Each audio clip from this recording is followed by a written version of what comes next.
जय शंभु नारायण। বন্ধুরা, মহাদেবের কৃপা ও ছত্রছায়া যে ব্যক্তির উপর পড়ে সে কোনো সমস্যায় পড়তে পারে না, এমনকি মৃত্যুও তাকে ভয় দেখাতে পারে না। আজকের ভিডিওতে আমরা যে বিশেষ মন্ত্রটি বলতে যাচ্ছি সেটি মা পার্বতীর অনুরোধে দেবাদিদেব মহাদেব নিজেই রচনা করেছিলেন। শাস্ত্রে এই মন্ত্রের বিশেষত্ব বর্ণনা করতে গিয়ে বলা হয়েছে, এই মন্ত্রে এত শক্তি রয়েছে যে এই মন্ত্র জপ করতে করতে আপনি যদি আপনার ইচ্ছা ভাবতে থাকেন তাহলে তৎক্ষণাৎ তা পূর্ণ হয়। কিন্তু বন্ধুরা, এই মন্ত্রটি খুবই শক্তিশালী, তাই এই মন্ত্রের ব্যবহার খুবই সাবধানে করতে হবে। অন্য কারো ক্ষতির উদ্দেশ্যে এই মন্ত্রের ব্যবহার করবেন না, অন্যথায় আপনাকে এর ফল ভোগ করতে হতে পারে। এই মন্ত্রটি খুবই সাধারণ ভাষায়, যার জপে সমস্ত কাজ সম্পন্ন হয়। এই মন্ত্রটি আগে থেকেই দৈব শক্তি দ্বারা সিদ্ধ, অর্থাৎ এই মন্ত্র স্বয়ং মহাদেবের মুখ থেকে বেরিয়ে আসা মন্ত্র। তাই এই মন্ত্র স্বয়ং সিদ্ধ, একে আর সিদ্ধ করার কোনো প্রয়োজন নেই। এই মন্ত্র ব্যবহার করতে কোনো গুরুর প্রয়োজন হয় না।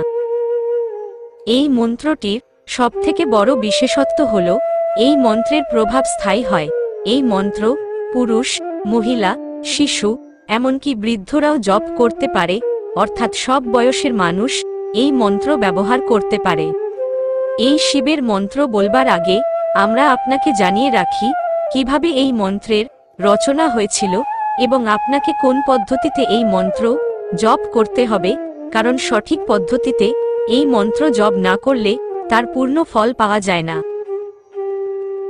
একবার অর্জুন মহাদেব শিবের মহামন্ত্র পশুপতি পাওয়ার জন্য তপস্যা করছিলেন। ভগবান শিব অর্জুনকে পরীক্ষা করার কথা ভাবলেন।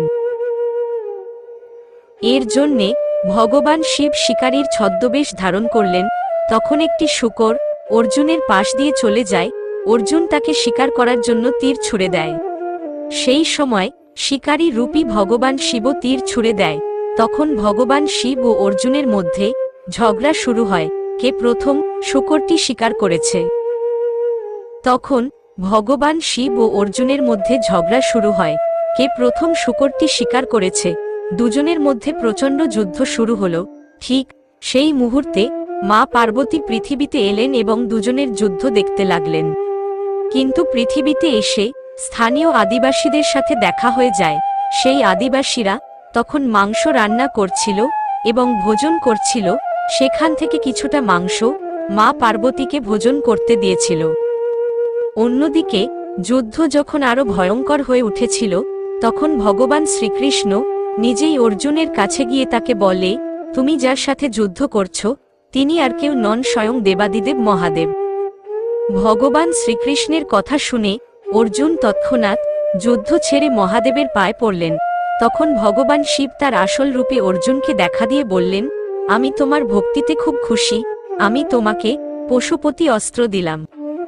অন্যদিকে মা পার্বতী আদিবাসীদের ভক্তির অনুভূতি দেখে খুব খুশি হয়েছিলেন এবং তার আসল রূপ দর্শন দিয়ে বললেন, তোমাদের ভক্তি দেখে আমি খুব খুশি হয়েছি, তোমরা আমার কাছে যে কোনো বর চেয়ে নাও।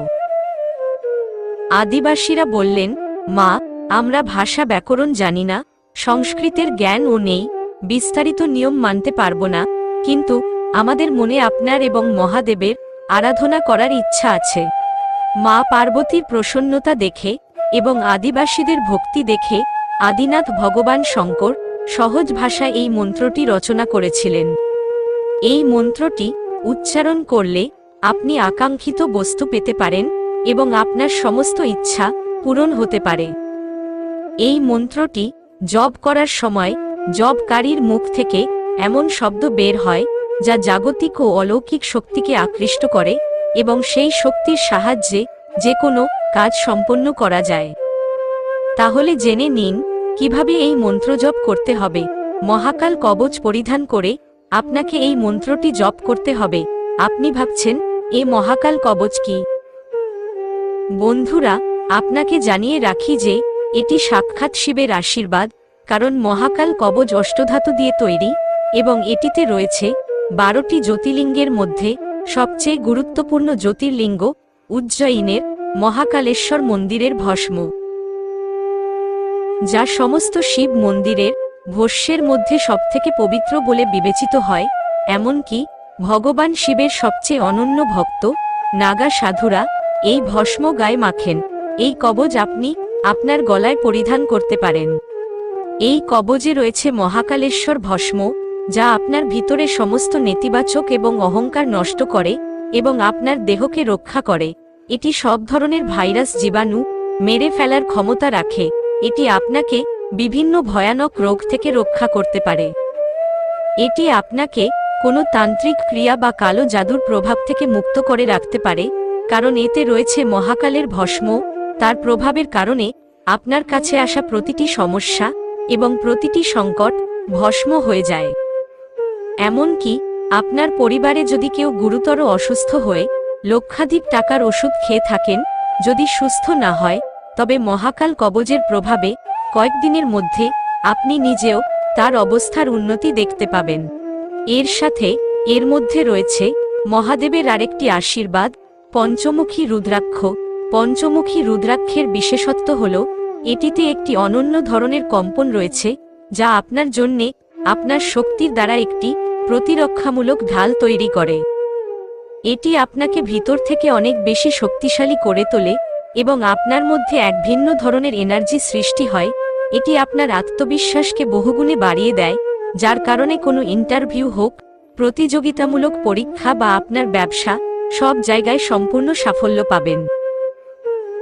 যে কোনো শুভ দিনে ভোরে ঘুম থেকে উঠে স্নান করে পরিষ্কার পরিচ্ছন্ন বস্ত্র পরিধান করুন এবং কোনো শিবমন্দিরে গিয়ে বা ঘরের শিব ঠাকুরের মূর্তির সামনে গিয়ে ভগবান শিবের ধ্যান করে মহাকাল কবচ ধারণ করে আপনাকে এই বিশেষ মন্ত্র বলতে হবে। এখন চলুন জেনে নেওয়া যাক সেই বিশেষ মন্ত্র যা এই মহাশক্তি কবচকে জাগ্রত করে। মন্ত্রটি হল কলি বিলোকি জগহিত হর গিরিজা সাবর মন্ত্র জালজিহ্ন শিরোজা অনমিল আখর অরথ নজাপু প্রকট প্রভাব মহেশ প্রতাপু। বন্ধুরা, এই কবচ এত শক্তিশালী যে এটি পড়ার 5 মিনিটের মধ্যে আপনি এর ফল পেতে শুরু করবেন। আপনি আপনার জীবনে ইতিবাচক শক্তির প্রবেশ অনুভব করবেন। এখন আপনার মনে হয়তো এই প্রশ্নটি আসতে পারে, এই মহাকাল কবচ কোথায় পাব? আপনি যে কোনো ই-কমার্স ওয়েবসাইটে খুব সহজেই পেয়ে যাবেন 250 থেকে 300 টাকায়। বন্ধুরা, আমাদের ভিডিওতে দেওয়া তথ্য যদি আপনার ভালো লেগে থাকে তাহলে ভিডিওতে একটি লাইক দিয়ে চ্যানেলকে সাবস্ক্রাইব করে রাখুন, কারণ আগামী দিনে আরও অনেক তথ্য আমাদের চ্যানেলে পেয়ে যাবেন। আর আপনার বন্ধুদের শেয়ার করতে ভুলবেন না। নমস্কার, দেখা হবে পরের ভিডিওতে।